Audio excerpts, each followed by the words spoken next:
Good evening, everyone. Welcome to the channel. Before I begin, here are my disclaimers. Today I am going to give you an update about SINOTRUK Hong Kong Limited Annual Report. SINOTRUK Hong Kong Limited offers a diverse range of businesses and services across various sectors. At the core of its operations are the manufacture and sale of heavy-duty trucks, medium heavy-duty trucks, light-duty trucks, buses, and related parts and components. The company operates through four key segments: heavy-duty trucks, light-duty trucks and others, engines, and finance. Within these segments, SINOTRUK provides a wide array of products and services, including specialty vehicles, industrial and construction machinery engines, HDT key assemblies, and various types of casting and forging parts. In addition to its manufacturing capabilities, the company also offers truck refitting services, axle and transmission parts, and customer credit services. Its finance segment provides deposit taking, borrowings, bank bills discounting, auto and supply chain financing, issue of bills, entrusted loans, investment, and other financial services. Furthermore, SINOTRUK engages in international trade by importing and exporting trucks and spare parts, as well as manufacturing and reproducing engines.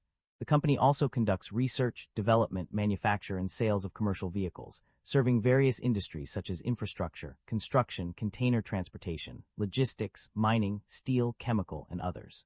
Overall, SINOTRUK Hong Kong Limited's business scope is extensive, encompassing multiple product lines, services, and sectors, making it a significant player in the heavy-duty truck industry. SINOTRUK Hong Kong Limited market capitalization of $117 billion is significantly larger than the average industry peer of roughly $13 billion.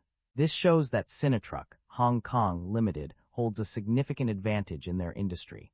SINOTRUK Hong Kong Limited trades at a higher price-to-earnings ratio of 15 times and a higher price-to-book ratio of 2.3 times relative within the industry. This makes the stock appear much more overvalued compared to its peers. However, the broader industry is also trading at elevated valuation levels, suggesting sector-wide optimism rather than company-specific overvalue. Investor should evaluate if the stock is worth its premium price. The leverage on the balance sheet appears elevated, with liabilities of 62% of total assets.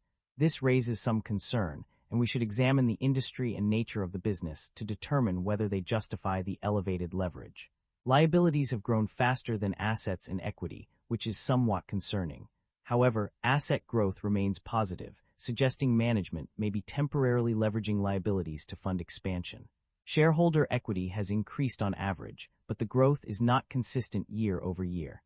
This may indicate one-off events such as asset sales or capital raises, rather than durable business performance. The share count has remained broadly unchanged, indicating no significant dilution or buyback activity over the past 5 years. The company have a dividend yield of 4.14%. The income statement shows that the company have been growing its revenue annually, and the operating income have been increasing. This shows that the business model works and the business is expanding. The company comfortably covers its interest expenses through operating income and maintains a strong cash position relative to current liabilities. The primary drivers of revenue growth and decline can be identified from various industry summaries. On the growth side, several factors contribute to increased revenue.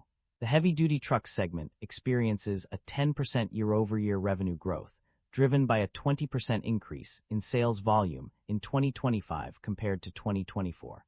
The finance segment also sees a 15% year-over-year revenue growth, primarily due to an increase in finance income. The light-duty trucks and others segment witnesses a remarkable 95.56% revenue growth, with sales volume increasing by over 20%. New energy vehicles drive industry sales volume, while the two new policies, expansion of domestic demand, contributes to steady growth. Infrastructure investment also fuels demand for various vehicle types, and overseas localization of domestic commercial vehicle enterprises adds to the revenue growth. On the decline side, several factors contribute to reduced revenue. The light-duty trucks and others segment experiences a 5% year-over-year revenue decline. Decrease in other income and gains, termination of commercial lending services, and cessation of business operations by SINOTRUK Finance Co. all contribute to this decline. Additionally, voluntary liquidation of SINOTRUK Finance Co. further reduces revenue. The net income of the company underwent a fluctuating trend over the period. Initially, there was no mention of a change in net income on page 22, but revenue increased by 13.7% year-over-year, YoY.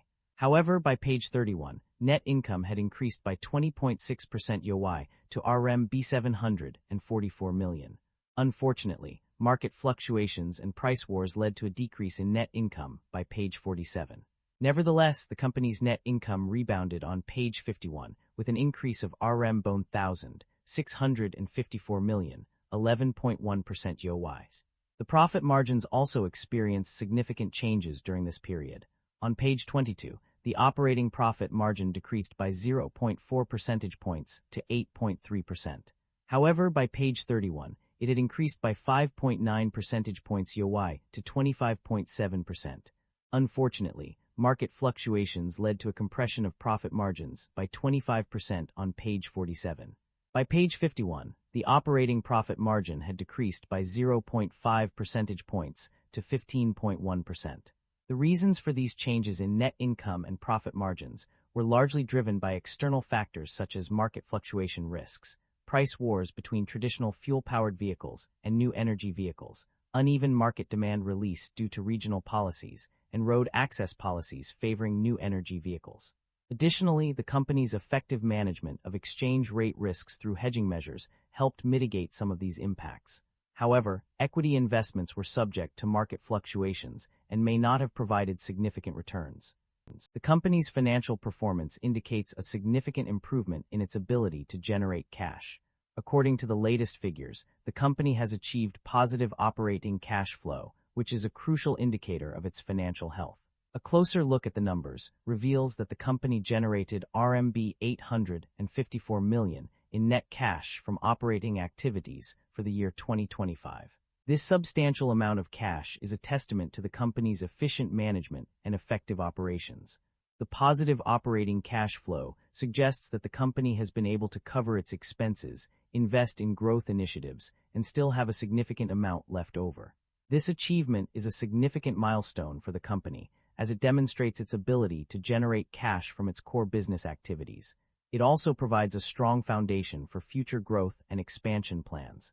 Overall, the company's positive operating cash flow is a clear indication of its financial stability and resilience. The performance of various segments and regions in the market has been a topic of interest for many stakeholders. Among the well-performing segments, light-duty trucks and other segments stood out, showcasing significant growth and success. The finance segment also performed exceptionally well, indicating a strong demand for financial services.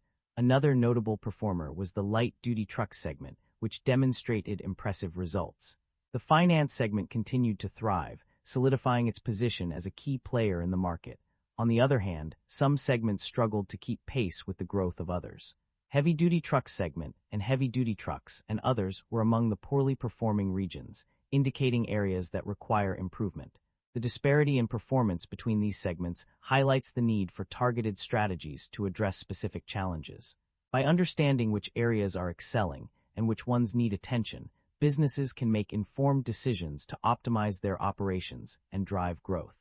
Management is emphasizing a dual approach to the company's outlook and strategy.